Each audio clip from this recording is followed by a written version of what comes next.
Hello, we continue the series of videos with prominent change makers worldwide, the SDGs Lead. Today, I have deep honor to talk with a wonderful woman, a founder of the Femme First Foundation, Angellica Aribam from India. Namaskar. Namaste. Dhanyavad. Thank you so much for finding time and joining. Thank you. And your Hindi is better than mine. You can come to India and settle down here. I hope one day. It's really my dream because your country is so full of diverse cultural richness, and I'm always impressed with it. You're more than welcome. You're more than welcome anytime to come over. Thank you so much. You're also welcome to Ukraine. I am looking forward. Definitely looking forward. In 2017, Forbes named you as one of India's 30 under 30. You've been actively working on SDGs and protecting race, gender equality, democratization of politics for more than a decade now. You've mentioned that the Femme First Foundation is intertwined with your personal story. Could you please share a bit of your experience, first feelings?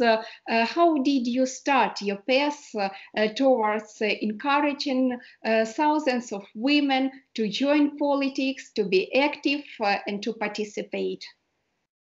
That's a very loaded question, and it's going to take me some time to answer that. But let me begin the answer right from where I started my journey, right? So, Karina, I joined politics when I was a 20-year-old. Now I am 28, going to be 29 very soon, next month. So in this process, I am considering the fact that, I was very young when I joined politics. And also I come from a marginalized section of India. I come from the northeastern part of India, near the Myanmar border, from a place called Manipur, right? So coming from a marginalized community and joining mainstream politics in New Delhi and being elected at Delhi University, which is India's one of the most prominent universities, right? So I was the first person who was from my community, from my part of the country, who was elected there.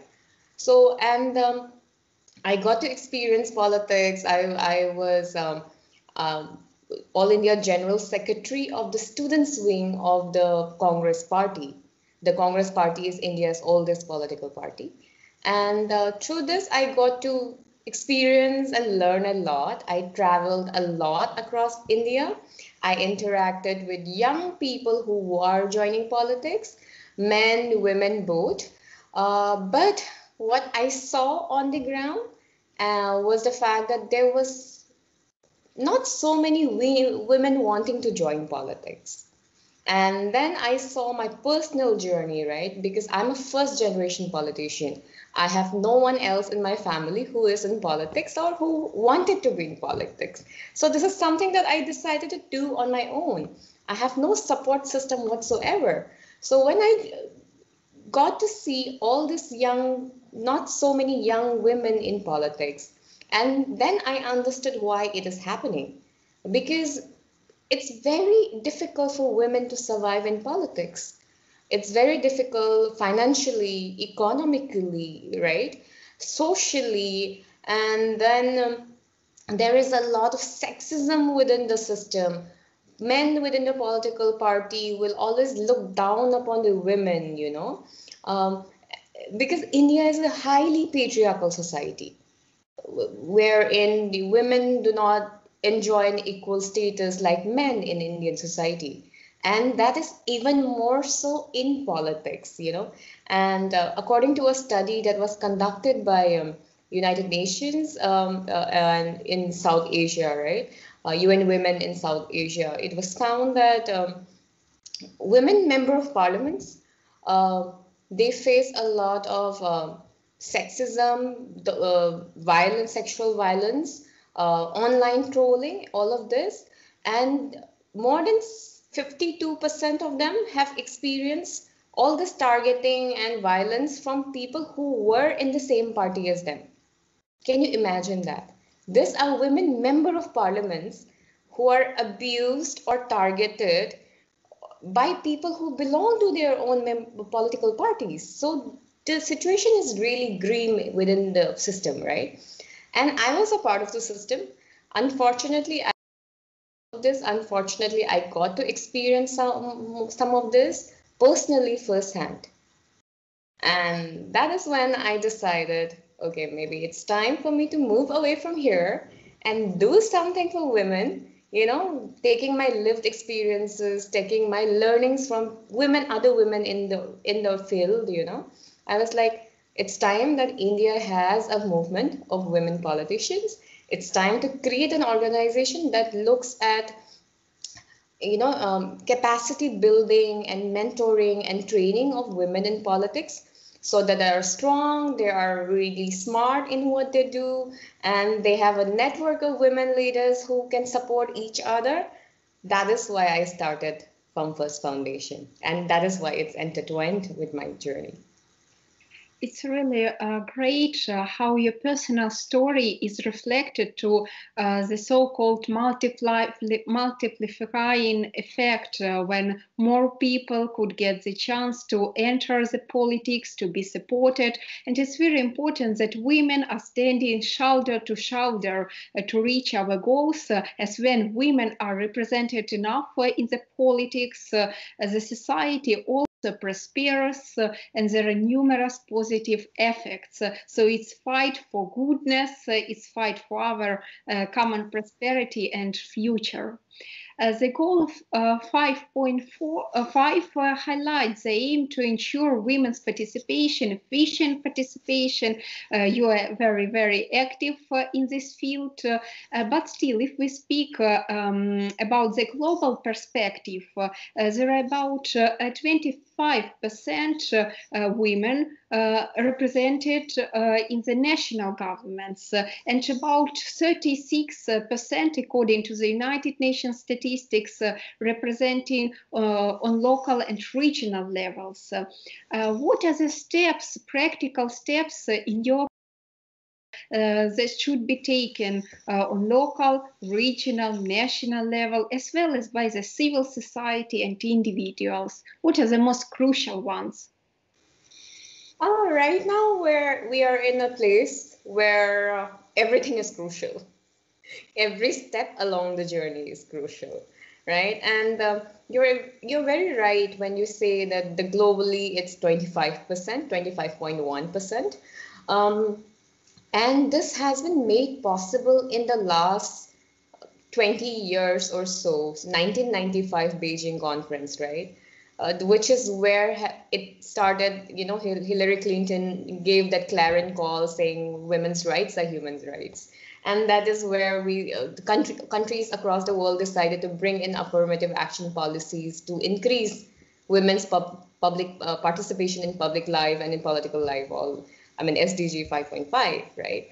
So the growth that has been possible in the last 25 years globally, from 11% to now 25%, it has been mostly because of affirmative action policies, gender quotas, if we are to say it, right? Reservation, if we have to place it like that.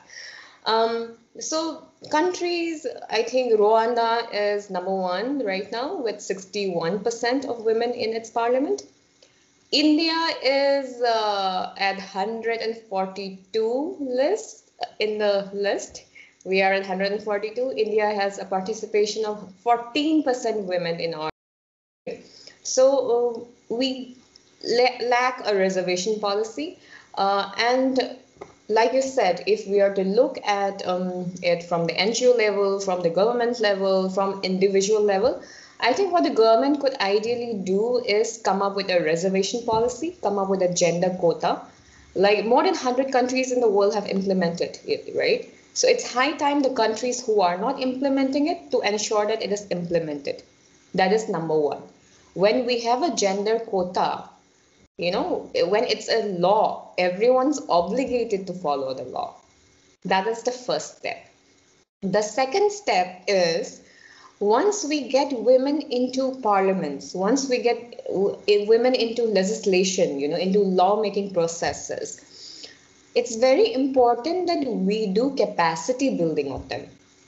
So it's not just about the number of women who are entering the parliaments, it's about their quality of representation. It's about what they bring to the table, the fresh ideas, the new insights, the empathy, the compassion, all of these leadership qualities. We need to develop all of this further. We need to enhance the, representation of women. Second step.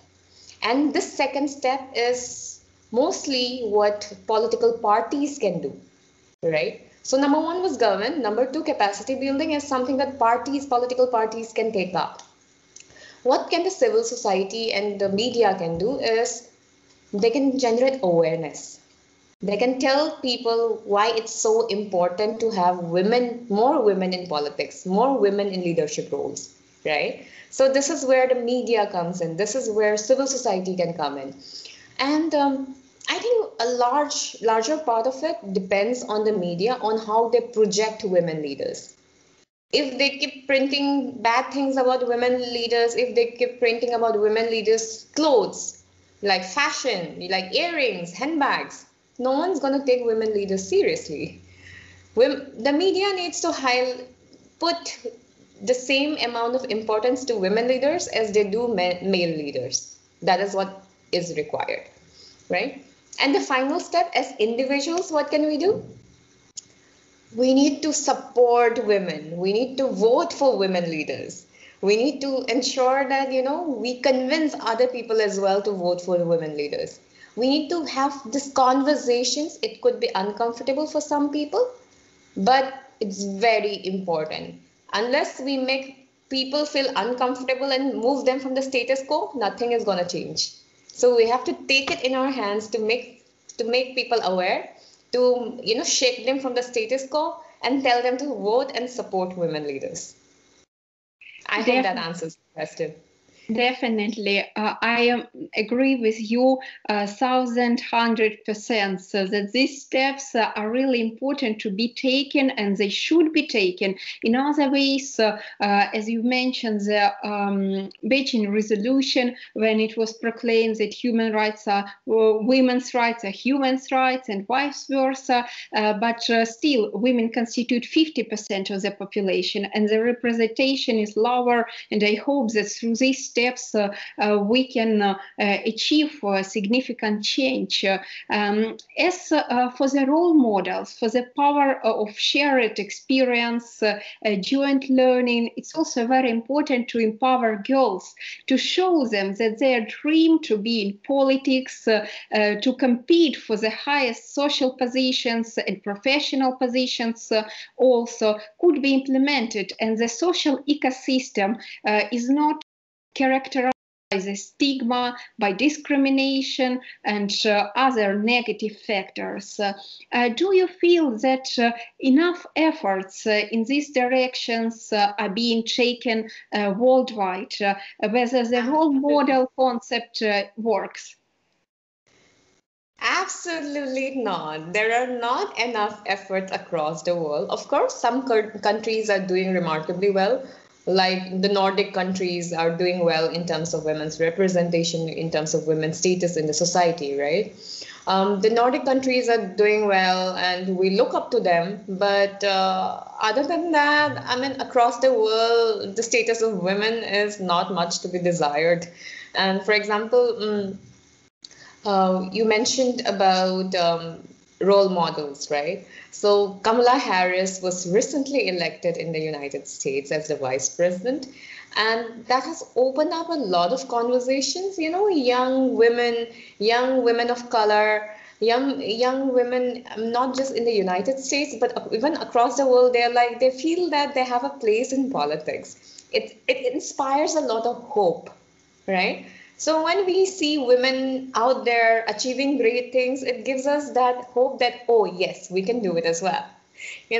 So that's a really phenomenal that's a very phenomenal thing when it comes to role model.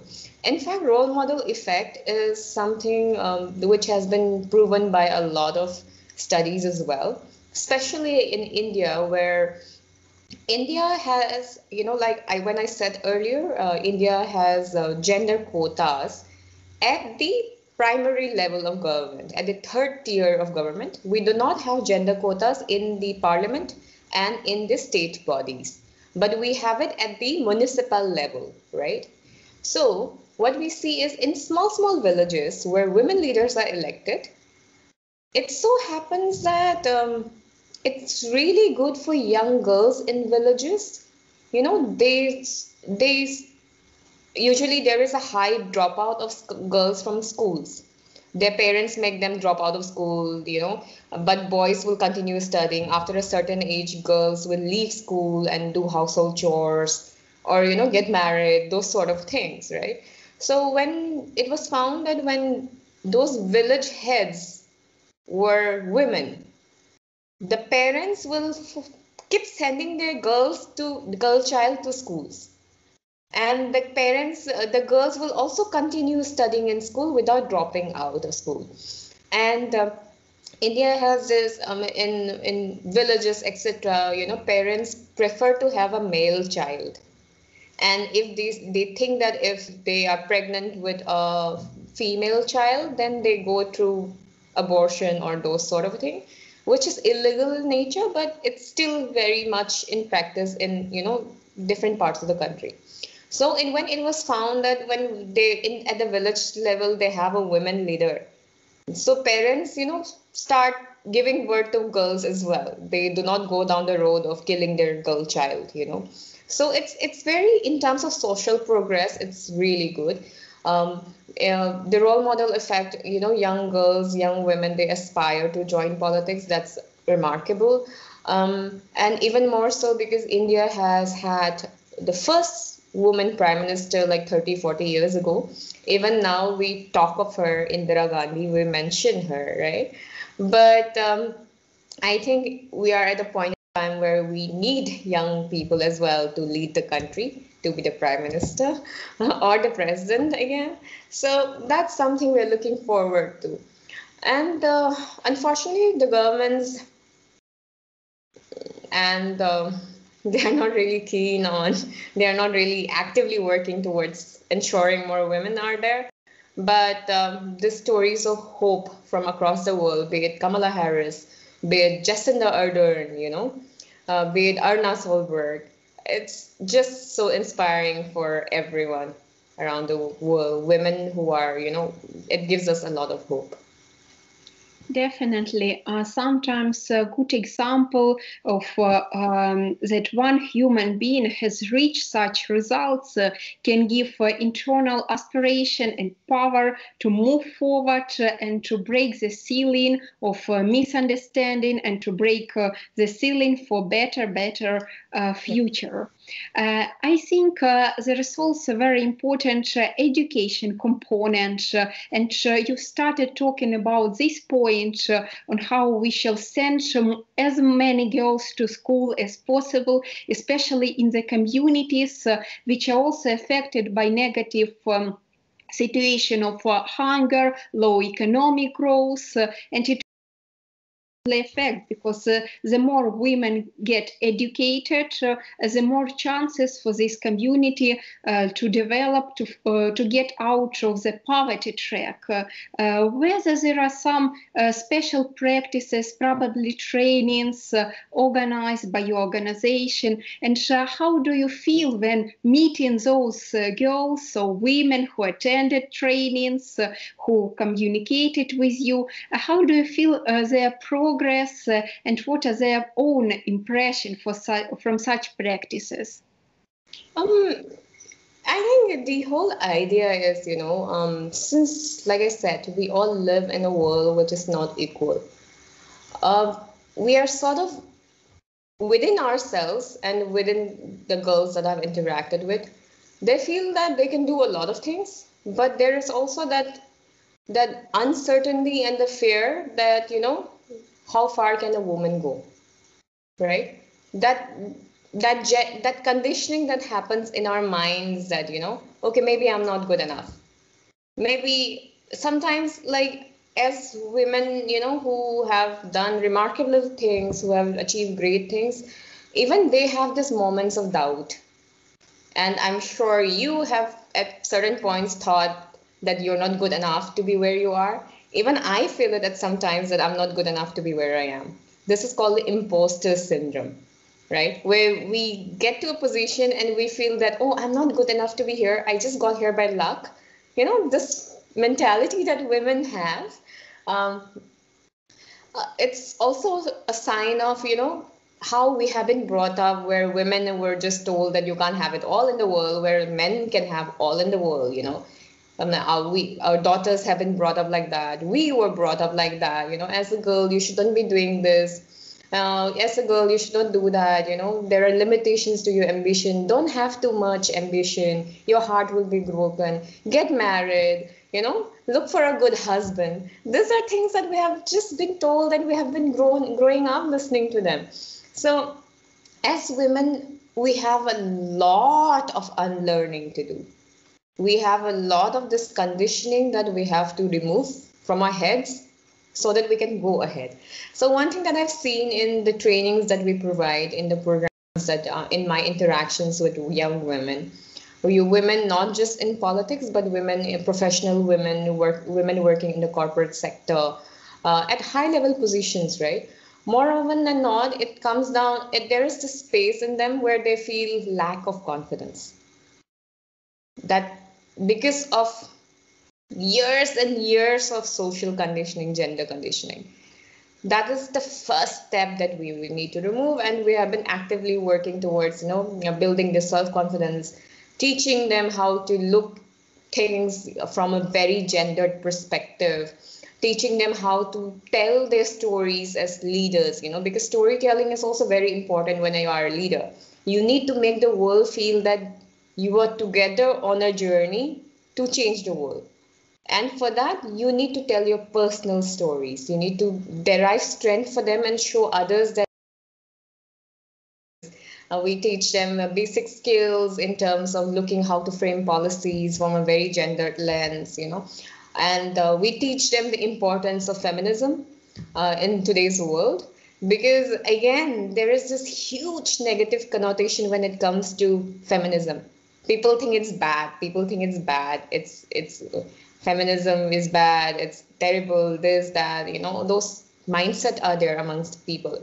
Even women, a lot of women leaders say, oh, I believe in gender equality, but I'm not a feminist. This is what a lot of young women also say, right? So we do trainings, we tell them the importance of feminism. We tell them, starting from the first wave of feminism till the fourth wave now, how we have come till here. The fact that today we have voting rights, the fact that today we have bodily autonomy, the fact that we can talk about sexual harassment, we can go out and work, we can own credit cards. All of this is because of feminism. So we tell women, we give them trainings, we offer courses where we teach all of these things to them so that at the end we can build a gender equal world. So that's what we do. It's very, very inspiring. Doubts and fears are inevitable and indispensable component of the path, because the higher you get, the higher resistance you have. It's the law of this world, fortunately or unfortunately, but it gives more power to overcome this fear and more energy. Thank you so much for these amazing insights, for these amazing points that you highlighted. It was a deep pleasure.